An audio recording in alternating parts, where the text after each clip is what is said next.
C കൃഷ്ണകുമാറിനെതിരെ കടുത്ത വിമർശനവുമായി പാലക്കാട് നഗരസഭാ അധ്യക്ഷ പ്രമീള ശശിധരൻ. നഗരസഭയിലെ ബിജെപിയുടെ സ്ഥാനാർത്ഥി പട്ടിക ഏകപക്ഷീയമാണ്.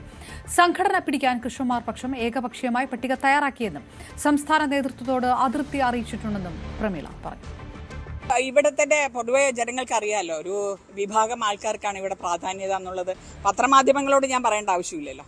ഒരു വിഭാഗം ആൾക്കാർക്കാണ് ഇവിടെ പ്രാധാന്യത കൂടുതൽ എന്നുള്ളത് ഇവിടെയുള്ള പാർട്ടിക്കാർക്കും ഇവിടെയുള്ള ജനങ്ങൾക്കും വളരെ വ്യക്തമായിട്ട് അറിയുന്ന ഒരു കാര്യമാണ്. അതെ, അങ്ങനെ ഒരു അഭിപ്രായമുണ്ട് എനിക്ക്. അത് എന്നെ ബാധിക്കുന്നതല്ല. ഞാൻ നേരത്തെ ഇല്ല എന്ന് പറഞ്ഞുകൊണ്ട് എന്നെ ബാധിക്കുന്നതല്ല. പക്ഷേ 13-ലും 14-ലും, അതായത് ഞാൻ നിന്ന് ജയിച്ച താമര ചിഹ്നത്തിൽ ജയിച്ച 2 വാർഡുകളിലും സ്ഥാനാർത്ഥി ആരാണെന്ന് ഇന്നലെ 3 മണിവരെ എന്നെ അറിയിക്കാത്തതിന്റെ മാനസിക വിഷമം എനിക്കുണ്ടായിരുന്നു. ആ വിഷമാണ് ഇന്നലെ ഞാൻ ആ പരിപാടിയിൽ പങ്കെടുക്കാറുണ്ട്. തൃശൂരിൽ വനിതാ വാർഡ് മെമ്പറുടെ വീടിന് നേരെ ആക്രമണം.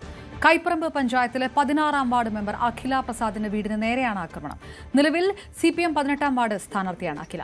കഴിഞ്ഞ ദിവസം അപരിചിതരായ 2 പേർ വീട്ടിലെത്തി മത്സര രംഗത്ത് നിന്ന് പിന്മാറണമെന്ന് ആവശ്യപ്പെട്ടിരുന്നു. ഇതോടെ അഖില പ്രസാദ് പേരാമംഗലം സ്റ്റേഷനിൽ പരാതി നൽകി. ഇതിന് പിന്നാലെയാണ് ഇന്ന് പുലർച്ചെ വീടിന് നേരെ ആക്രമണമുണ്ടായത്. വീട്ടിലുണ്ടായിരുന്ന സ്കൂട്ടറും സൈക്കിളും ജനൽ ചില്ലുകളും ചെടിച്ചട്ടികളും അക്രമികൾ തകർത്തു. പേരാമംഗലം പോലീസ് അന്വേഷണം തുടങ്ങി. നിങ്ങൾ ഇലക്ഷനിൽ നിൽക്കണ്ടോ ചോദിച്ചു, സ്ഥാനാർത്ഥിയാണോ ചോദിച്ചു. ഞാൻ പറഞ്ഞു ആദ്യം പറഞ്ഞു, ആദ്യം പിൻവാങ്ങണമെന്ന് പറഞ്ഞു, പിന്മാറണം എന്ന് പറഞ്ഞു. അപ്പം ഞാൻ വിചാരിച്ചു ഇനിയിപ്പം നമ്മൾ അന്വേഷിച്ച് ആരെങ്കിലും വന്നതാവും എന്നുള്ളൊരു ഇതായിരുന്നു ഉണ്ടായിരുന്നത്. ഞാൻ പറഞ്ഞു അത് പറയാൻ നിങ്ങൾ ആരാന്ന് ചോദിച്ചു. അപ്പം ഒന്നും പറഞ്ഞില്ല. അത് നിങ്ങൾ അതിൻ്റെ ഭവിഷ്യത്ത് വഴി അറിയുമെന്ന് പറഞ്ഞു. പറഞ്ഞിട്ട് അത് പറയുമ്പോഴേക്കും ഒരാൾ വണ്ടിയിൽ കയറി. ബുള്ളറ്റാണ്. ആ സമയത്ത് നമ്മൾ നോക്കാനുള്ളത് ഒരു 3 മണി 3:30 കഴിഞ്ഞിട്ടുണ്ട്. ശനിയാഴ്ചയാണ് സംഭവം. അതിന് പ്രകാരം നമ്മൾ ഇന്നലെയാണ് നമ്മൾ പരാതി കൊടുത്തിട്ടുള്ളത്. ശശി തരൂരിനെതിരെ ആഞ്ഞടിച്ച് MM ഹസൻ. പാർട്ടി വിടുന്നതിനേക്കാൾ ഗുരുതരമായ തെറ്റാണ് പാർട്ടിക്കുള്ളിൽ നിന്ന് തരൂർ നടത്തുന്നത്.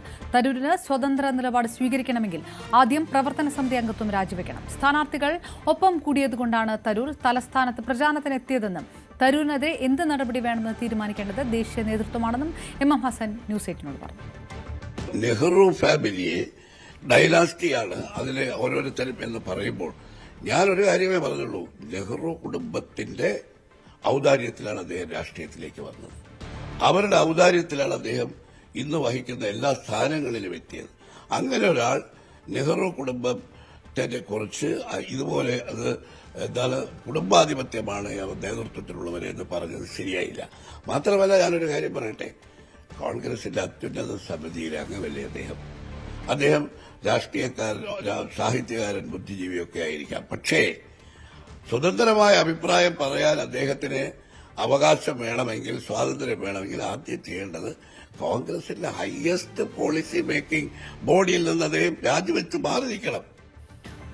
MM ഹസന്റെ അഭിപ്രായം. ഡാൻ കുര്യൻ വിവരങ്ങളുമായി ചേർന്നു. ഡാൻ, സംസ്ഥാന നേതാക്കളുടെ അഭിപ്രായം, പക്ഷേ അത് ഹസൻ ഈ പറയുന്നതിനൊപ്പം പിന്തുണച്ചുകൊണ്ട് ഇനി തുറന്ന അഭിപ്രായ പ്രകടനങ്ങളിലേക്ക് നേതാക്കന്മാർ വരാതിരിക്കാനുള്ള സാധ്യതയിലേക്ക് കൊടുത്തു. പ്രത്യേകിച്ച് തെരഞ്ഞെടുപ്പ് അടുത്ത സമയത്ത് ഒറ്റപ്പെട്ട അഭിപ്രായമായി ഇത് തീർന്നു പോകുകയാണോ ഉണ്ടാവുക?